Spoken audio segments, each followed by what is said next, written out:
السلام علیکم ورحمۃ اللہ وبرکاتہ. نحمده ونصلي على رسوله الكريم اما بعد. اللهم صل على محمد وعلى آل محمد كما صليت على إبراهيم وعلى آل إبراهيم إنك حميد مجيد. اللهم بارك على محمد وعلى آل محمد كما باركت على إبراهيم وعلى آل إبراهيم إنك حميد مجيد. آج ہم پڑھیں گے نبوت سے پہلے نبی علیہ الصلوۃ والتسلیم کی سیرت. قرآن مجید نے نبی علیہ الصلوۃ والتسلیم کی نبوت سے پہلے کی سیرت پر بھی کچھ روشنی ڈالی ہے. اس میں چند ایک باتیں تو یہ کہی ہیں کہ مثال کے طور پر سورۃ والضحیٰ میں ہے کہ وَوَجَدَكَ ضَالًّا فَهَدَىٰ، کہ اللہ تعالیٰ نے آپ کو گم کردہ راہ پایا پھر آپ کو ہدایت دی، رہنمائی کی. تو ضال کا مطلب یہاں یہ کہ آپ کے علم میں یہ بات نہیں تھی کہ صحیح راہ کیا ہے، غلط کیا ہے، میں کدھر جاؤں. آپ سوچتے تھے، اس میں کوئی شک نہیں کہ آپ کے ذہن میں بہت سے سوالات تھے. لیکن یہ بھی سیرت میں عام بات ملتی ہے کہ نبی علیہ الصلوۃ والتسلیم نے کبھی شرک نہیں کیا.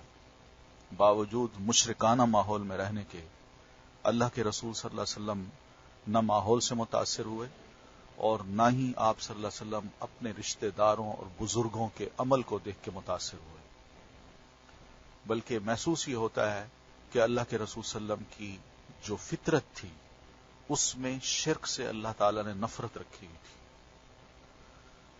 تو ایک تو پہلو یہ نظر آتا ہے. دوسرا پہلو یہ بھی اللہ تعالی نے بیان کیا ہے کہ نبوت سے پہلے ما کنت تدری مل کتاب ولل ایمان، کہ آپ اس بات کو بھی نہیں جانتے تھے کہ کتاب کیا ہوتی ہے اور ایمان کیا ہوتا ہے. یعنی کوئی علم نہیں تھا کہ اللہ پر ایمان، اللہ وحدہ لا شریک ہے، اکیلا ہے، اسی کی عبادت کرنی ہے. اور دوسری بات یہ کہ آپ نے کبھی کتاب کو نہیں جانا. کتاب سے مراد علماء نے دو تین معنی لکھے ہیں. ایک تو معنی یہ لکھا ہے کہ کتاب سے مراد کبھی کوئی کتاب نہیں کھولی،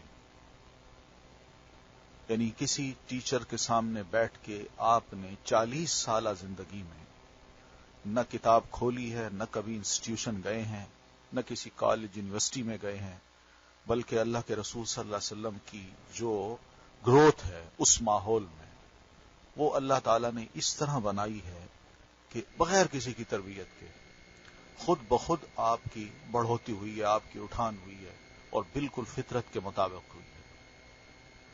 اسی لیے تو اس میں بھی حکمت نظر آتی ہے کہ نبی علیہ الصلوۃ والتسلیم جب پیدا ہوئے تو آپ کے والد نہیں ہیں، آپ یتیم پیدا ہوئے ہیں. تھوڑے سے بڑے ہوتے ہیں تو والدہ فوت ہو جاتی ہیں، تھوڑے سے اور بڑے ہوتے ہیں تو دادا فوت ہو جاتے ہیں.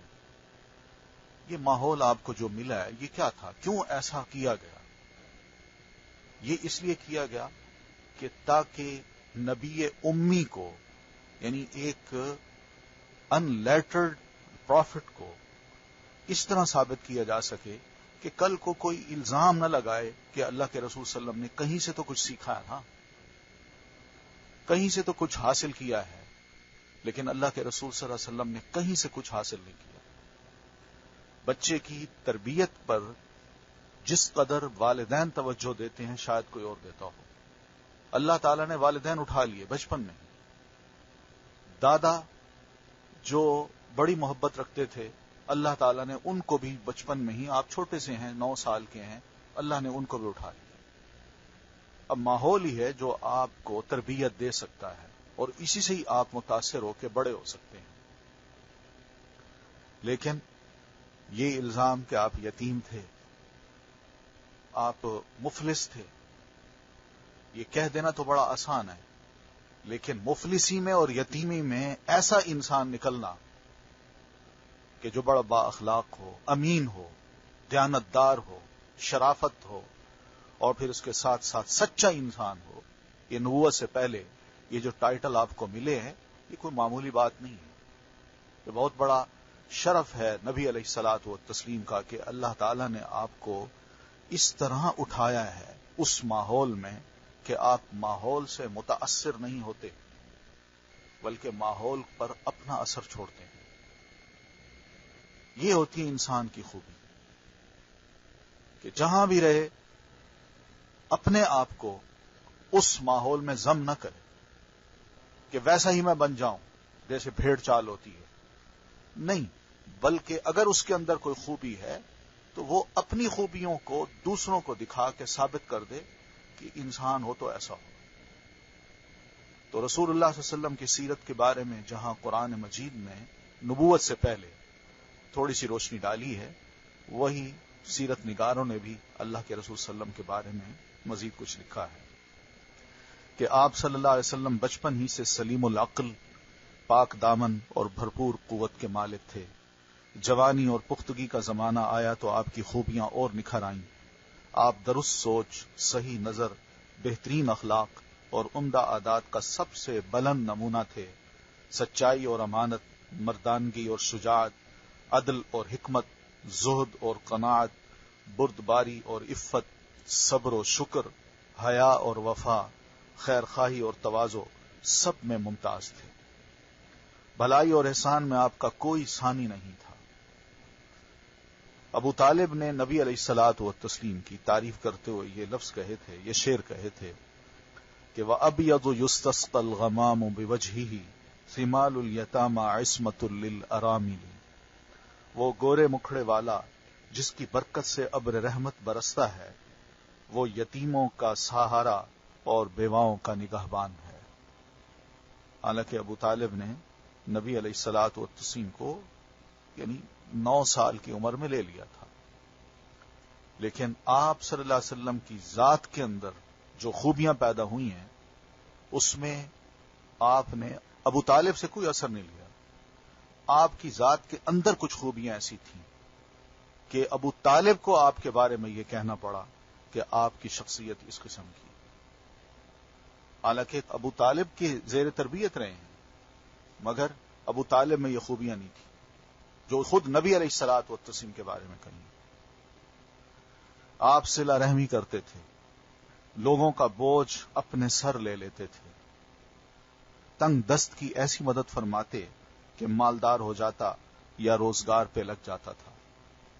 مہمان کی میزبانی کرتے اور مصیبت کے مارے ہوں سے تعاون فرماتے.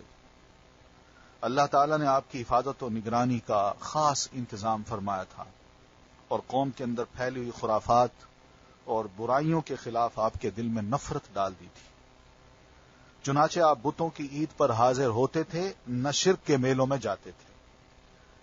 آپ آستانوں یا غیر اللہ کے نام پر ذبح کیا ہوا جانور کھاتے، نہ بتوں کو چھوتے اور نہ ان سے تقرب حاصل کرتے. ان تمام چیزوں سے آپ پرے تھے. لات و عزا کی قسم تو سننا بھی گوارا نہ فرماتے تھے. شراب نوشی اور کھیل کود کی مجلسوں سے آپ انتہائی دور تھے. نبی علیہ الصلوۃ والتسلیم کا یہ ماحول تھا. اس ماحول میں اللہ کے رسول صلی اللہ علیہ وسلم آگے بڑھے ہیں. سب غلط کام ہوتے تھے اس میں، لیکن اللہ تعالیٰ نے آپ کو محفوظ رکھا ہے. ایسی کسی مجلس میں آپ صلی اللہ علیہ وسلم نے کبھی شرکت نہ فرمائی، حالانکہ یہی مجلسیں جوانوں کی تفریح گاہ اور دوستوں کی جائے ملاقات ہوا کرتی تھی. تو اس طرح یہ آپ کی سیرت تھی نبوت سے پہلے.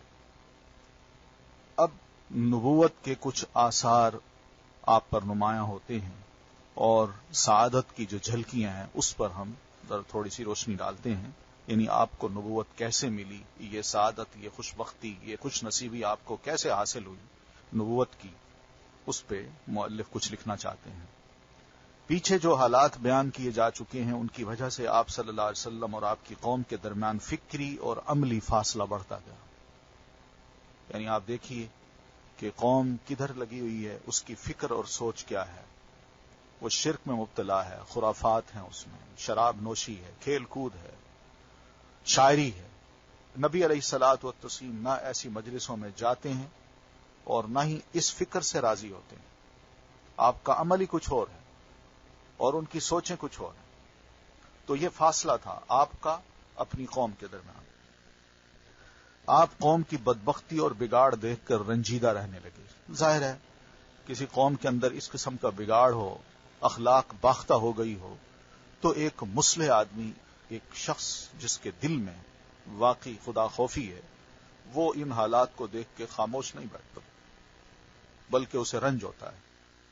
ان سے الگ تھلگ اور تنہا رہنے کی خواہش بڑھنے لگی، اور یہ سوچ بھی گہری ہونے لگی کہ انہیں ہلاکت اور تباہی سے کیوں کر بچایا جائے۔ اور یہ لوگ ہوتے ہیں، معاشرے میں بہت سے لوگ ہوتے ہیں جو سوچتے ہیں کہ کس طرح ہم بچیں، کس طرح لوگوں کو بچایا جائے۔ لیکن آپ ہی ایک منفرد انسان تھے اس ماحول میں رہتے ہوئے جو یہ سوچ رکھتے تھے کہ کس طرح اس ماحول سے جو مکہ میں پیدا ہو چکا ہے یا حجاز کے اندر موجود ہے، اس سے لوگوں کو کیسے نکالا جائے۔ عمر بڑھنے کے ساتھ ساتھ یہ رنج اور یہ خواہش بھی بڑھتی گئی، اور بالآخر آپ کو کشاں کشاں غار ہرا تک لے گئی۔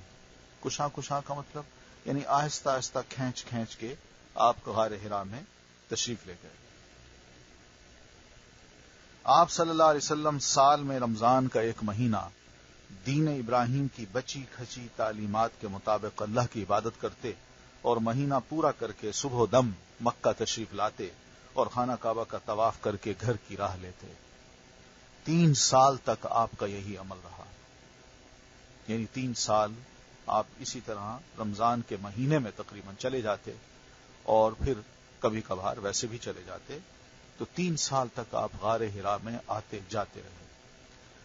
جب 40 سال عمر پوری ہو گئی، اور یہی سن کمال ہے، یعنی انسان مکمل اس عمر میں ہوتا ہے، اور اس سے پہلے اس کو یوں محسوس ہوتا ہے کہ میں ابھی جوان ہوں، ابھی بچہ ہوں۔ لیکن جب سن کمال میں انسان پہنچتا ہے اور سر کے بال یا داڑھی کے بال سفید ہونا شروع ہوتے ہیں، اس وقت بندہ محسوس کرتا ہے کہ ہاں اب میں بڑا ہو گیا ہوں۔ عموماً اسی عمر میں پیغمبر بھیجے جاتے ہیں۔ یہ عمر اس لیے بھی ہوتی ہے 40 سال کی کہ کسی شخص کو اگر اللہ اپنا رسول بنا دے اس عمر میں، تو یہ نوجوانوں میں بھی شامل ہو جاتا ہے اور بزرگوں میں بھی شامل ہو جاتا ہے۔ اس کی بات نوجوان بھی سنتے ہیں اور بزرگ بھی سنتے ہیں۔ چھوٹا ہو تو بزرگ یہ کہہ کر چھوڑ سکتے ہیں کہ بھئی ابھی نوجوان بچہ ہے، بڑا ہو تو بچے یا نوجوان یہ کہہ کہ یہ تو بزرگ ہیں۔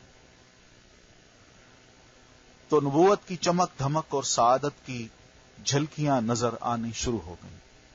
چنانچہ آپ نیک خواب دیکھتے، اور جیسا دیکھتے ویسا ہی دن کو پیش آتا۔ پھر روشنی نظر آنے لگی اور آواز سنائی دینے لگی۔ روشنی بھی نظر آتی تھی، آواز بھی سنتے تھے آپ، حتیٰ کہ آپ یہ بھی فرماتے ہیں کہ انی لا اعرف حجرا بمکہ کان یسلم علی قبل ان ابعث، میں مکہ میں ایک ایسے پتھر کو بھی جانتا ہوں جو بعثت سے پہلے مجھے سلام کیا کرتا تھا۔ یعنی آپ ادھر سے آتے جاتے تھے، ابھی آپ رسول نہیں تھے، تو آپ کا آنے جاتے وقت وہ آپ کو سلام کیا کرتا تھا، اس کے اندر سے سلام کی آواز آتی تھی، کہتا تھا السلام علیکم۔ تو یہ آوازیں آپ کو سنائی دیتی تھی۔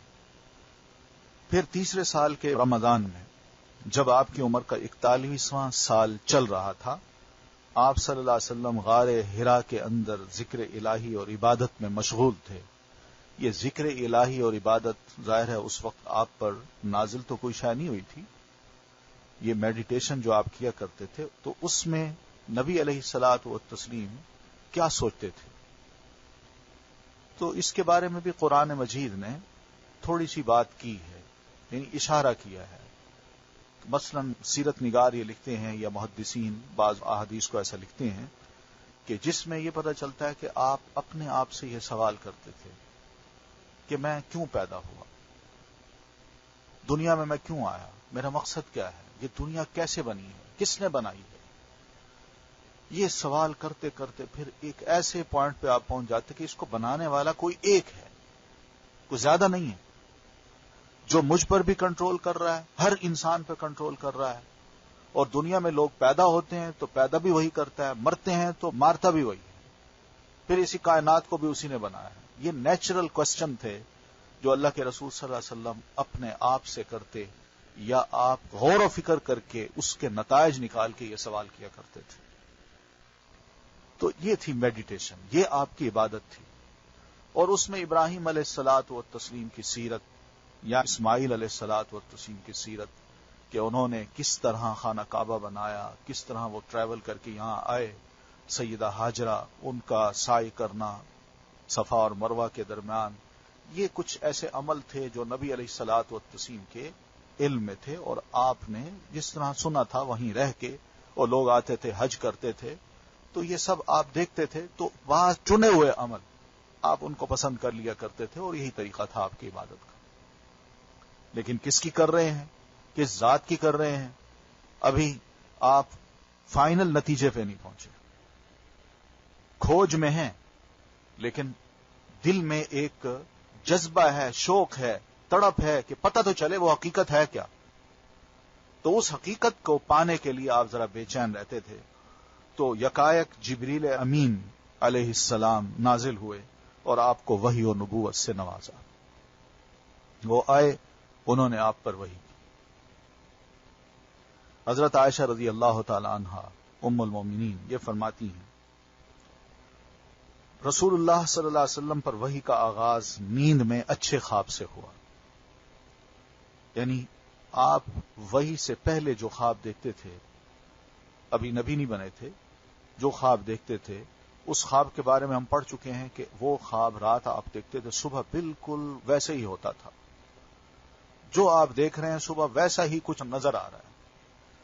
تو نبوت سے پہلے اس قسم کے جب سچے خواب آتے ہیں تو علماء نے اس کو نام دیا ہے ارہاس کا۔ ارہاس، الف را ہا الف صاد، ارہاس۔ نبوت سے پہلے اس قسم کے سچے خواب آپ کو جب نظر آتے تو یہ ارہاس کا وقت تھا۔ تو اس دوران نبی علیہ الصلوۃ والتسلیم کو سچے خواب نیند میں دکھتے، آپ جو خواب دیکھتے وہ سپیدہ صبح کی طرح نمودار ہوا کرتا۔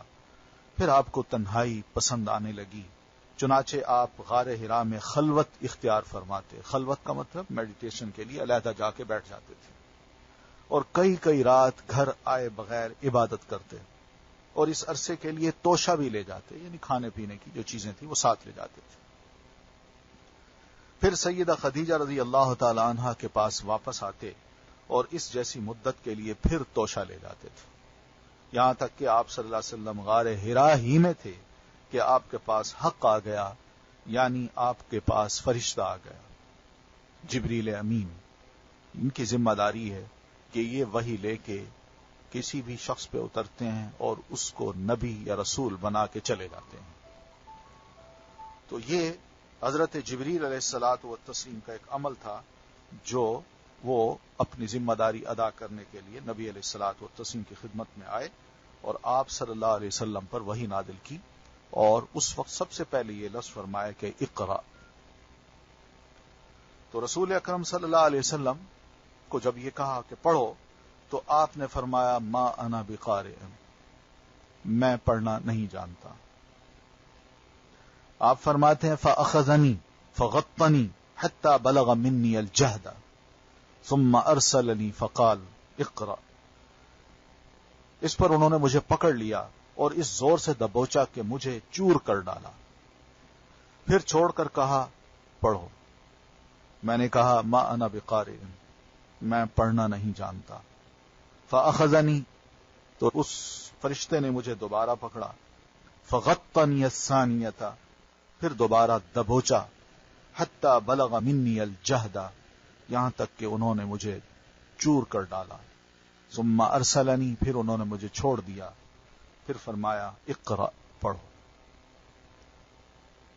فقلت ما انا بقارئ، میں نے کہا میں پڑھا ہوا نہیں ہوں۔ فاخذنی، تو انہوں نے مجھے پھر پکڑا، فغطنی الثالثۃ، اور تیسری بار دبوچا، ثم ارسلنی، پھر مجھے چھوڑ دیا۔ فقال اقرأ بسم ربک الذی خلق، تو انہوں نے کہا کہ پڑھیے اپنے اس پروردگار کے نام سے جس نے پیدا کیا، انسان کو لوتھڑے سے پیدا کیا۔ پڑھ اقرأ وربک الاکرم الذی علم بالقلم، تیرا رب کریم ہے جس نے قلم کے ذریعے سے علم دیا۔ علم الانسان ما لم یعلم، انسان کو وہ بات سکھائی جسے وہ جانتا نہ تھا۔ اب یہ پہلی وحی ہے جو نبی علیہ الصلوۃ والتسلیم پر اتری۔ اس وحی سے ہمیں دو باتیں پتہ چلتی ہیں۔ پہلی بات تو یہ ہے کہ آپ کو کہا گیا کہ آپ پڑھیے، آپ کہتے ہیں میں نہیں پڑھتا، مجھے پڑھنا نہیں آتا۔ پھر آپ فرماتے ہیں کہ میں پڑھا ہوا نہیں ہوں، پھر فرماتے ہیں میں پڑھا ہوا نہیں ہوں. تو 3 دفعہ جبریل امین نے آپ کو دبوچا اور پھر چھوڑا. تو اس کا مطلب علماء نے یہ لیا ہے کہ اگرچہ آپ کو پڑھنا نہیں آتا مگر پھر بھی پڑھیے. آپ کو پڑھنا ہوگا. یعنی یہ نہیں کہہ سکتا کوئی بندہ کہ میں پڑھا ہوا نہیں ہوں. آپ نے پڑھنا ہے. تو اس لیے 3 بار آپ کو دبوچ کے جب چھوڑا ہے تو پھر نبی علیہ الصلوۃ والتسلیم اس کا جو مفہوم سمجھے ہیں اور پھر آپ نے جب پڑھنا شروع کیا تو پڑھ گئے. تو کوئی بندہ یہ کہہ کے اپنی جان نہیں چھڑا سکتا کہ مجھے پڑھنا نہیں آتا، میں تو قرآن پڑھنا نہیں جانتا. تو جب پڑھنا نہیں آتا تو میں کیسے پڑھوں؟ آپ بھی یہ کہہ رہے تھے، مگر آپ کو 3 دفعہ دبوچ کے جب چھوڑا گیا کا مطلب یہی تھا کہ آپ کو اگر پڑھنا نہیں آتا تب بھی آپ پڑھیے، آپ کو پڑھنا ہوگا. تو یہ ایک درس ہے امت کے لیے کہ امت کا بھی کوئی فرد یہ نہیں کہہ سکتا کہ میں پڑھنا نہیں جانتا. جب جانتا نہیں تو میں کیسے پڑھوں؟ 3 دفعہ جو آپ کو دبوچا گیا ہے، اسی طرح اسلام ہر فرد کو، ہر مسلمان کو دبوچ کے کہنا چاہتا ہے کہ تمہیں اگر پڑھنا نہیں آتا تو یہ بات نہیں چلے گی، تمہیں تب بھی پڑھنا ہوگا. پڑھو قرآن کو، سیکھو اس کو، سمجھو اس کو. ایک تو سبق یہ ملتا ہے. دوسرا سبق یہ ملتا ہے کہ پہلی بات ہی پڑھنے پڑھانے کی گئی ہے. آپ امی نبی ہیں، امی. پڑھنا لکھنا آپ نہیں جانتے تھے، اس کے باوجود آپ سے کہا جا رہا ہے کہ پڑھیے. ایک امی نبی کو پڑھنے پڑھانے کی باتیں کی جا رہی ہیں. تو اس کا دوسرا مطلب یہی ہے کہ اب اس امت کا مشن پڑھنے پڑھانے کا ہوگا، سیکھنے سکھانے کا ہوگا. پڑھنے پڑھانے سے یہ بات آگے پھیلے گی، محض سننے سے نہیں پھیلے گی، پڑھنے پڑھانے سے پھیلے گی. اور دین کو پڑھا جائے گا. پڑھے لکھے لوگ دین کے اگر سامنے آئیں گے تو یہ بات آگے بڑھے گی، ورنہ نہیں بڑھے گی. اس لیے ہم یہ دیکھتے ہیں کہ نبی علیہ الصلوۃ والتسلیم نے اس ماحول میں، جبکہ اس طرح کی کلاسز نہیں تھیں، یہ ماحول بھی نہیں تھا، غربت تھی، افلاس تھا، دشمنیاں تھیں، اس ماحول میں بھی رہتے ہوئے آپ صلی اللہ علیہ وسلم نے حضرت زید بن ارقم رضی اللہ تعالی عنہ کے گھر کو اپنا سب سے پہلے انسٹیٹیوشن بنایا. اس گھر میں چھوٹا سا کمرہ تھا. آپ طواف کے بعد، عبادت کے بعد وہیں چلے جاتے، جو حرم پاک کے بالکل قریب ہی تھا. صحابہ جو مسلمان ہوتے تھے وہ آپ کے پاس آ جاتے، آپ ان کو تھوڑی تھوڑی بات سکھاتے رہتے تھے. وہ بھی سیکھنے کے شوق سے آتے تھے اور جذبہ یہی تھا کہ سیکھنا ہے. بزرگ تھے، جوان تھے، بچے تھے، سبھی آتے تھے. کسی نے اپنی عمر کے کسی سٹیج کو بہانہ نہیں بنایا کہ میں بوڑھا ہوں، اب یہ بوڑھا آدمی کیا پڑھے گا، مجھے اب کیا سیکھنا ہے. نہیں، یا میں نوجوان ہوں، مجھے تو ابھی بہت سے کام کرنے ہیں، میرے پاس ابھی بڑا وقت پڑا ہے، میں بعد میں سیکھ لوں گا. سبھی آتے تھے. نبی علیہ الصلوۃ والتسلیم سے انہوں نے اس ماحول میں رہتے ہوئے بغیر کاغذ قلم کے آپ صلی اللہ علیہ وسلم سے لکھنا پڑھنا جانا سیکھا آپ نے، اور آپ نے ان کو سکھایا. یہ وہ جماعت تھی جو پڑھے لکھے لوگوں کی جماعت تھی، جو آپ کے ارد گرد بیٹھتی تھی، جو اس بات کو جانتی تھی کہ رسول کیا ہے، رسول کا ادب کس طرح کرنا ہے، اور اس سے سوال کیا کرنے ہیں، اس کے ارد گرد بیٹھ کے ہم نے کیا سننا ہے، کس طرح سوال کرنے ہیں، کیسے آپ جواب دیتے ہیں، اور آپ کا احترام وغیرہ. یہ سب چیزیں ایسی تھیں جو ان صحابہ کرام نے نبی علیہ الصلوۃ والتسلیم سے سیکھی. تو پڑھنے پڑھانے کی بات ہوئی تو اس کا دوسرا مطلب علماء نے یہ بھی لیا ہے کہ اللہ تعالیٰ یہی چاہتا تھا کہ وہی نازل کروں، اقرا کہہ کے کہ پڑھو. کہ اللہ یہ چاہتا تھا کہ اس رسول کے ارد گرد جو بیٹھے ہوئے لوگ ہوں وہ پڑھے لکھے ہوں، جاہل نہ ہوں. اور دوسرا یہ کہ یہی لوگ جب آپ سے سیکھیں تو آگے بھی یہی اقرا والا کام کریں. پڑھو پڑھو، ہر ایک کو پڑھائیں.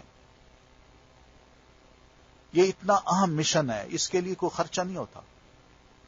نبی علیہ الصلوۃ والتسلیم نے کوئی اس کے لیے بجٹ نہیں بنایا تھا، بلکہ آپ صلی اللہ علیہ وسلم نے یہی کام کیا کہ جو آتا اس کو آپ سکھا دیتے تھے.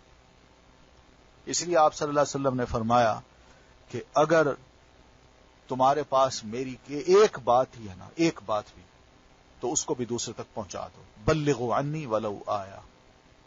ایک بات بھی اگر میری آپ کے پاس موجود ہے تو اس کو اپنے تک مت رکھیے، بلکہ دوسرے کو بھی بتا دیجیے، اس کو پہنچا دیجیے. تو ان آیات کو لے کر رسول اکرم صلی اللہ علیہ وسلم واپس ہوئے. آپ کا دل کانپ رہا تھا. حضرت خدیجہ رضی اللہ تعالی عنہا کے پاس پہنچ کر فرمایا، زملونی زملونی، مجھے چادر اڑھا دو، مجھے چادر اڑھا دو. انہوں نے چادر اڑھا دی، یہاں تک کہ دہشت جاتی رہی. ایک خوف تھا نا کہ پتہ نہیں میرے ساتھ کیا ہوا ہے، یہ کون تھا، اس نے آ کے دبوچا ہے مجھ کو.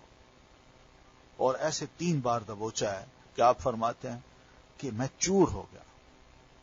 تو ایک انہونا سا واقعہ آپ کے ساتھ ہوا تھا، تو ایک خوف سا آپ پر طاری ہو گیا تھا. تو آپ صلی اللہ علیہ وسلم جب لیٹے، اور لیٹنے سے چادر جب آپ نے اوپر لی تو انسان کو ذرا سکون ملتا ہے لیٹنے سے، اور خاص طور پر اوپر چادر لینے سے انسان کو آنکھیں بند کر لے سکون ملتا ہے. تو آپ اسی سکون کے درمیان سے جب گزرے تو وہ خوف جاتا رہا. پھر سیدہ خدیجہ رضی اللہ تعالی عنہا کو پورا واقعہ سنایا، اور سنا کے فرماتے ہیں کہ لقد خشیت علی نفسی، آج یہ جو کچھ ہوا میرے ساتھ، مجھے اپنی جان کا ڈر لگ رہا ہے. تو ام المومنین رضی اللہ عنہا یہ ہیں کہ جنہوں نے نبی علیہ الصلوۃ والتسلیم کو، یعنی اس صورتحال میں بجائے اس کے کہ کچھ اور لفظ کہتی، آپ صلی اللہ علیہ وسلم کو جو تسلی کے الفاظ کہے ہیں، یہ ایک تاریخی بات ہے، ریکارڈ میں ہے کہ نبی علیہ الصلوۃ والتسلیم کہ یہ لفظ سننے سے آپ صلی اللہ علیہ وسلم کو کتنی سکون ملا ہوگا، کتنی تسکین حاصل ہوئی ہوگی. اور لوگ جو اعتراض کرتے ہیں نا نبی علیہ الصلوۃ والتسلیم پر، یہ ان کے لیے بھی جواب ہے کہ اللہ کے رسول صلی اللہ علیہ وسلم کی سیرت کو قابل قدر نہیں تھی. آپ صلی اللہ علیہ وسلم میں یہ عیب تھے، یہ عیب تھے، یہ عیب تھے. ان کے لیے بھی جواب ہے. اور جواب یہ ہے کہ ایک ایسی خاتون جو نبی علیہ الصلوۃ والتسلیم کے ساتھ شادی جس نے کی، 15 سال عمر میں بڑی ہیں، بوڑھی ہو چکی ہیں، وہ نبی علیہ الصلوۃ والتسلیم کو کیا لفظ کہتی ہیں. یہ 25 سالہ زندگی جو انہوں نے اللہ کے رسول صلی اللہ علیہ وسلم کے ساتھ گزاری ہے، اس کا ایک نچوڑ ہے کہ آپ کتنے بہترین انسان ہیں. یہ گھر کی شہادت ہے جو سیدہ خدیجہ رضی اللہ تعالی عنہا دیتی ہیں. فرماتی ہیں کلا واللہ، اللہ کی قسم، ہرگز ایسا نہیں ہو سکتا کہ آپ کی جان کو کوئی ڈر ہو یا کوئی خطرہ محسوس ہو یا آپ کو کوئی آ کے مار دے. وجہ یہ ہے کہ واللہ ما یخزیک اللہ ابدا، اللہ آپ کو کبھی رسوا نہیں کرے گا.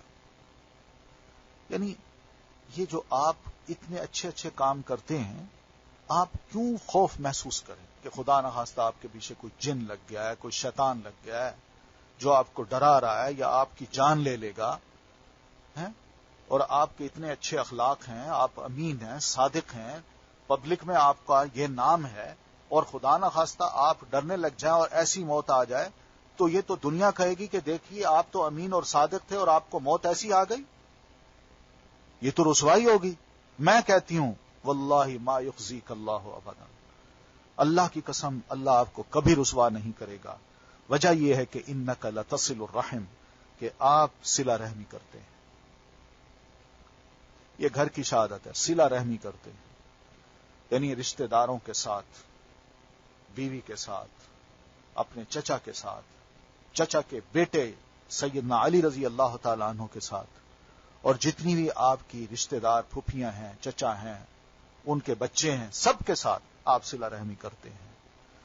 وَتَقْسِبُ الْمَعْدُومَ، بے سہاروں کا بوجھ اٹھاتے ہیں، جن کے پاس کچھ نہیں، وہ مقروض ہیں، تو آپ کہتے ہیں اچھا بھی قرضہ میں دے دوں گا، اس کو چھوڑ دو. وَتَقْرِ الضَّيْفَ، اور خوب مہمان نوازی کرتے ہیں. وَتُعِينُ عَلَى نَوَائِبِ الْحَقِّ، تنگ دست لوگوں کی مدد کرتے ہیں، مہمان کی میزبانی کرتے ہیں، اور حق کے سلسلے میں پیش آنے والے مصائب میں مدد فرماتے ہیں. یہ سیرت ہے جو سیدہ خدیجہ رضی اللہ تعالیٰ نے چند جملوں میں بیان کر دی. سب سے بڑی بات تو یہ کہ گھر کی گواہی ہے. حقیقت یہ ہے کہ کوئی بندہ اپنے آپ کو اگر کسی تیسرے آدمی کو یہ کہہ دے کہ بھئی میری سچائی یا میری شرافت یا میری ذات کے بارے میں تم جاننا چاہتے ہو تو جاؤ میرے گھر والوں سے پوچھ لو، تو یہ ایک بہت بڑی بات ہے، کوئی جرت کر ہی نہیں سکتا. لیکن نبی علیہ الصلوۃ والتسلیم نے کچھ بھی نہیں کہا، اور سیدہ خدیجہ رضی اللہ تعالیٰ عنہ اس موقع پر نبی علیہ السلام کے یہ محاسن، یہ اخلاق، یہ کردار اس عمر میں پیش کر رہی ہیں اور آپ کو حوصلہ دلا رہی ہیں. یہ نہیں کہا کہ چھوڑیں پرے، خواب دیکھا ہوگا، کوئی ایسے بندہ آ گیا ہوگا، آپ کو اب بڑے ہوتے جا رہے ہیں، اب آپ کو شاید کچھ عجیب و غریب خیالات آ رہے ہیں، چھوڑیے، وہم ہے آپ کا. نہیں، وہ بھی سمجھتی تھی کہ میرا خاوند سچا انسان ہے.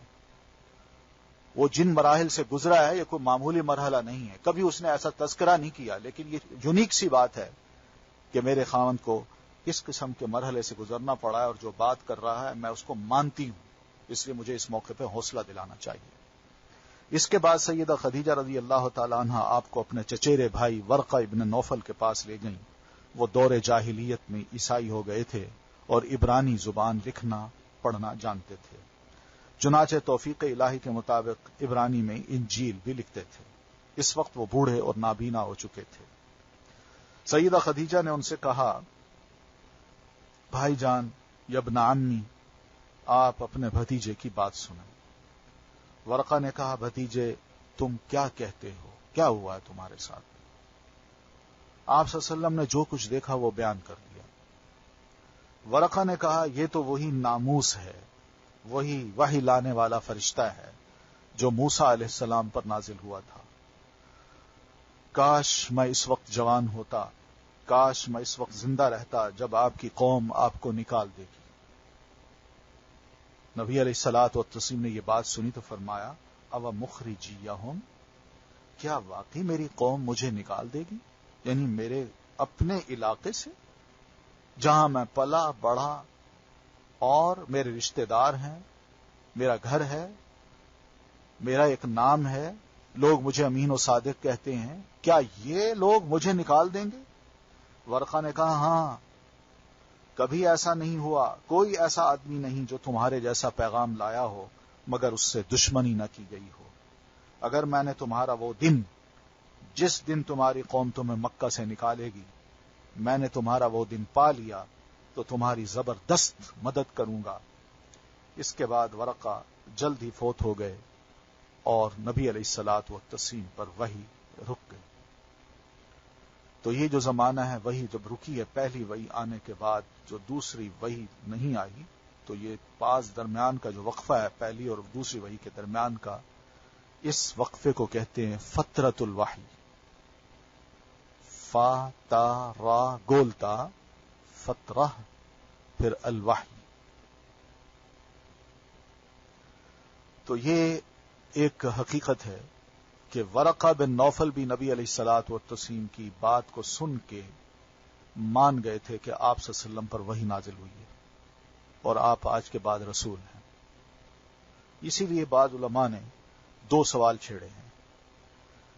پہلی بات تو یہ کہی کہ کیا سیدہ خدیجہ ایمان لائی تھیں؟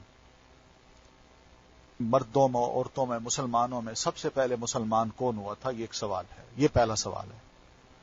تو اس کا جواب علماء نے یہی دیا کہ سب سے پہلا بندہ، اللہ کا بندہ یا بندی جو نبی علیہ الصلوۃ والتسلیم پر ایمان لایا ہے وہ سیدہ خدیجہ رضی اللہ تعالی عنہا تھی. اور دوسری بات یہ کہ ورقہ بن نوفل یہ بھی مسلمان ہو گئے تھے.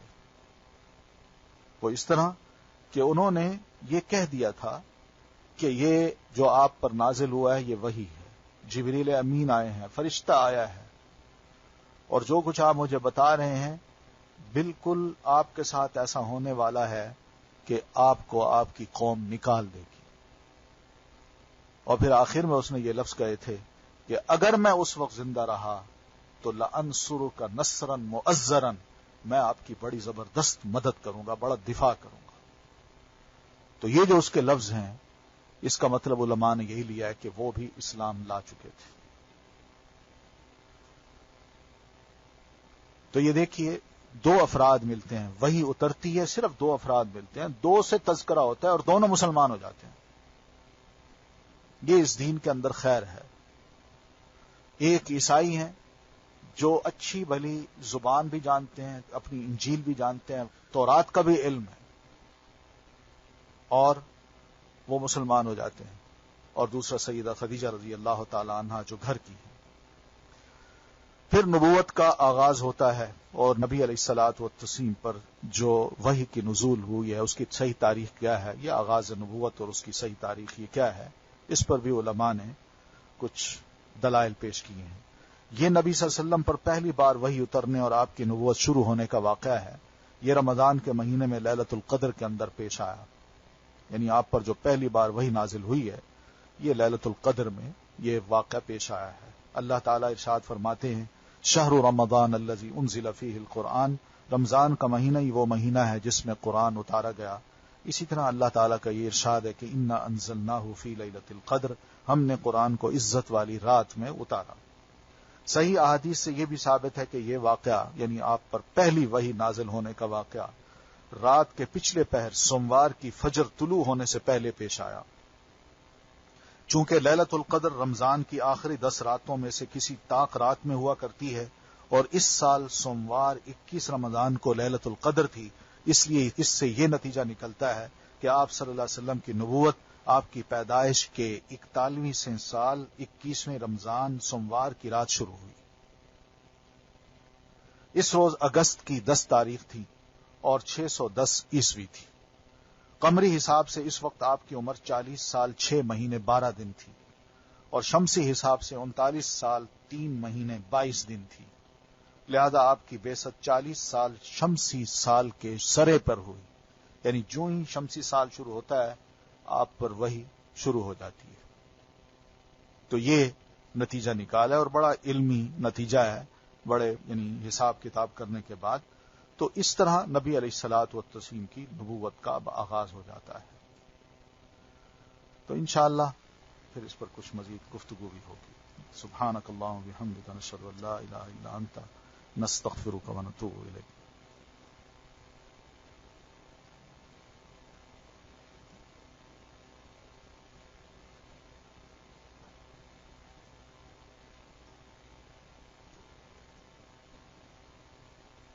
الله أكبر الله أكبر لا إله